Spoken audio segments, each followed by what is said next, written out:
এর আগে মামলা খারিজ করেছে, এখন কি করলেন এই বিষয়ে একটু আমাদেরকে অবগত কি করলেন? আপনারা অবগত আছেন এবং দেশবাসীও অবগত আছে যে মুফতি সৈয়দ মোহাম্মদ ফয়জুল করিম শায়েখে চরমোনাই, যিনি জনগণের প্রার্থী হয়ে 2023 সনের 12ই জুনে বরিশালের সিটি কর্পোরেশন নির্বাচনে অংশগ্রহণ করেছিলেন। সেই নির্বাচনে জনগণ যখন এক নাগারে, সাধারণ জনগণ, ন্যায়পরায়ণ জনগণ যখন ভোট দিতেছিল হাত পাখায়, এই ভয়ে আতঙ্কিত হয়ে তৎকালীন স্বৈরাচার সরকার আওয়ামী লীগের প্রার্থী আবুল খায়ের আবদুল্লাহ তার সন্ত্রাসী বাহিনী এবং তার ভাড়া করা বিভিন্ন শহর থেকে আনা বাহিনীর মাধ্যমে আমাদেরকে প্রতিহত করে এবং ইসলামী আন্দোলনের প্রার্থী, যে জনগণের প্রার্থী, হাত পাখার প্রার্থীকে প্রতিহত করে এবং তাকে আহত করে। এক পর্যায়ে 12টার পর আর সাধারণ জনগণ ভোট কেন্দ্রে যাইতে পারে নাই এবং তারা ভোট কেন্দ্র দখল করে এবং 30% ভোট আগেই তারা নিয়েছিল, যেহেতু ইলেকট্রনিক্স পদ্ধতিতে ভোটটি হয়েছিল। আমরা সেই বিষয়ে তখন সেই রেজাল্ট আমরা তখনই মানি নাই। আমরা বলেছি জনগণ আমাদেরকে হাত পাখাকে ভোট দিয়েছে, হাত পাখাই বিজয়ী হয়েছে। এবং তখন যে পরিস্থিতি ছিল, আইন শৃঙ্খলার যে অবনতি ছিল বাংলাদেশে, 53 বছর ইতিহাসে সর্বনিম্ন পর্যায়ের আইন শৃঙ্খলা পরিস্থিতি ছিল। এতটাই খারাপ যে জনগণ ন্যায় বিচার থেকে বঞ্চিত হতো, আইনের শাসন থেকে বঞ্চিত হতো। যখন 5ই আগস্টে বিপ্লবের মাধ্যমে, ছাত্র জনতার অভ্যুত্থানের মাধ্যমে এই দেশ আবার জনগণের হাতে চলে আসলো, তখন জনগণ, বরিশাল শহরের জনগণ মনে করলো যে না, এখন ন্যায় বিচার পাওয়ার সময়। তখন শায়েখে চরমোনাইকে যখন বলে, তখন তিনি এই মামলাটি ফাইল করে বিজ্ঞ সদর সিনিয়র সহকারী জজ ও নির্বাচনী ট্রাইব্যুনাল এই মামলাটি 5/5/2025 তারিখে খারিজ করে তামাদির দোহাই দিয়ে। আমরা তখন বলেছিলাম যে এটা তামাদি হয় নাই, কারণ এই বিষয়টা ছিল ডাইরেক্টরি, ম্যান্ডেটরি না, যে 30 দিনের মধ্যে না করলে এটা হবে, সম্ভবই না। সুতরাং সেইটা আমাদের মনে হয়েছে যে উনি হয়তোবা বুঝতে ভুল করেছে।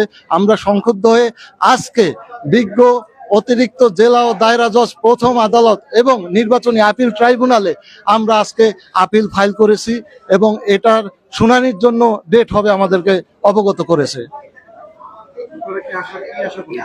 আমরা আশাবাদী যে জনগণের আশা আকাঙ্ক্ষার প্রতিফলন ঘটবে। জনগণের খাদেম মুফতি সৈয়দ মোহাম্মদ ফয়জুল করিম বরিশালের খেদমত করবেন এবং জনগণ এই বিষয়টাই মনে ধারণ করে আছে যে কখন এই বিচার বিভাগ আমাদের পক্ষে আদেশ দেবে এবং ন্যায়ের পক্ষে আদেশ দেবে, এই আশাই আমরা আছি।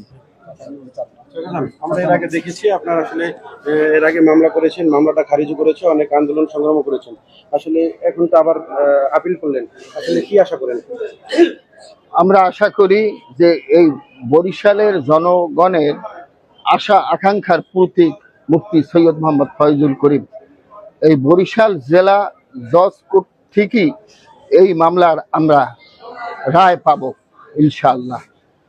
আর এখানে যদি অনাকাঙ্ক্ষিতভাবে, অপ্রত্যাশিতভাবে কোনো কর্মে মামলার রায় আমরা না পাই, তাহলে আমরা হাইকোর্টে আপিল করব। আর সময়ের কাছে অন্যায়, অবিচার, জুলুম কোনোদিন হেরে যায় না, এটাই ইতিহাস। এই বর্তমান এই বৈপ্লবিক সরকার, জনগণের সরকার, বিপ্লবের মাধ্যমে, গণ অভ্যুত্থানের মাধ্যমে এই সরকার প্রতিষ্ঠিত হয়েছে। আমরা চাই এই সরকারের কাছে বৈষম্যহীন বিচার এবং শায়েখে চরমোনাইকে যাতে কোনো কর্মে বৈষম্য না করা হয়, এ ব্যাপারে বাংলাদেশ সরকারের মাননীয় প্রধান উপদেষ্টা মহোদয় ডক্টর ইউনূস সাহেব সহ বিচারপতি মহোদয়কে, মহামান্য আদালতকে আকুল আবেদন জানাচ্ছি, স্বনির্বন্ধ অনুরোধ করছি, এই মামলার মাধ্যমে প্রমাণিত হবে আপনারা বৈষম্যহীন কিনা। 2000 মানুষের রক্তের বিনিময়, ছাত্র জনতার রক্তের বিনিময় 40,000 ছাত্র জনতা রক্তাক্ত আহত, 10,000-এর উপর পঙ্গু। এটা তো বৈষম্যহীন সরকার, মানবতার সরকার প্রতিষ্ঠার জন্য, বৈষম্যহীন আদালত প্রতিষ্ঠার জন্যই তারা ময়দানে ঝাঁপিয়ে পড়েছিলেন। এবং শাইখে চরমোনাই প্রথম কারফিউ 5ই আগস্ট তিনি ভঙ্গ করেছেন, লাখো লাখো দল মত ধর্ম বর্ণ নির্বিশেষে সবাইকে নিয়ে। না হইলে বোধহয় কারফিউ ভঙ্গ করার মতো এই সাহস শক্তি কারো হইতো না। আর তামিলের বিষয়ে আমি বলছি, তামিল সময়ের ব্যাপারে বলা হচ্ছে সময়ের কাছে ইনসাফ জুলুম হেরে যায় না। এই সময় এটা হইল একটা, বলা হয়েছে 30 দিনের মধ্যে, এ কথা আইনে বলা হয় নাই 30 দিনের পর এই মামলা শুরু হবে না। শেখ মুজিবুর রহমানের মামলা, তার পরিবার পরিজনের হত্যার মামলা, যদি 45 বছর পর সে তার বিচার হইতে পারে, তাহলে এই মামলা মাত্র কয়েক মাস অতিবাহিত হয়েছে, 8-9 মাস।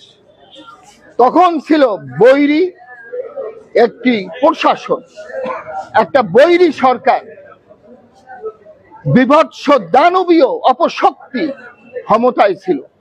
সেই অপশক্তি মুক্ত, দানবীয় ফ্যাসিস্ট মুক্ত বাংলাদেশ, এই বাংলাদেশে বিচার বিভাগের মাধ্যমে আজকে প্রমাণিত হবে এই বাংলাদেশে কোনো বৈষম্য নাই। এবং শাইখে চরমোনাই একজন টুপিওয়ালা, একজন দাড়িওয়ালা বলে যদি তার প্রতি বৈষম্য করা হয়, আমরা চাই না প্যান্ট শার্ট পরা টাই পরা লোকদের উপরও কোনো বৈষম্য হোক। এই বাংলাদেশের সবাই নাগরিক, জন্ম সূত্রে নাগরিক। বরিশালের মাটি ও মানুষের কীর্তি সন্তান মুফতি সৈয়দ মোহাম্মদ ফয়জুল করিম, তার মামলার এই বিচার আমরা এই জেলা দায়রা জজ থেকেই আমরা পাবো ইনশাআল্লাহ। যাতে হাইকোর্টে যেতে না হতে হয়, এটাই বরিশালবাসীর দল মত ধর্ম বর্ণ নির্বিশেষে সবাই প্রাণের দাবি। শতভাগ মুফতি সৈয়দ মোহাম্মদ ফয়জুল করিম নির্বাচিত হয়েছেন, এটা একটি শিশু মাসুম নিষ্পাপ নিষ্কলুষ বাচ্চাটিও বলবে। আসসালামু আলাইকুম ওয়া রাহমাতুল্লাহি ওয়া বারাকাতুহু।